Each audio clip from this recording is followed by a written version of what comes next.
All right, welcome to week 8. Here's the good news. We're no reading this week, nothing new. What we want to do in week 8 is just finish what we got. Okay, let's get that final project together. Let's get the final exam done, and just I've been through this enough that I think getting this project together is a lot of work. So keep working through it this week. Contact me, work with me when you run into issues or you got questions and stuff. And let's just make sure we get as good a job with this done as possible.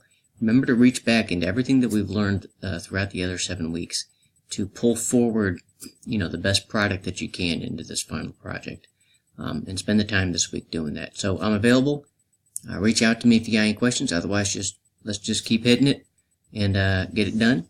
And that'll be it for the week. I just wanted to have a video here to tell you, that's the truth. That's all we're doing. So we're good from there. So have a good week.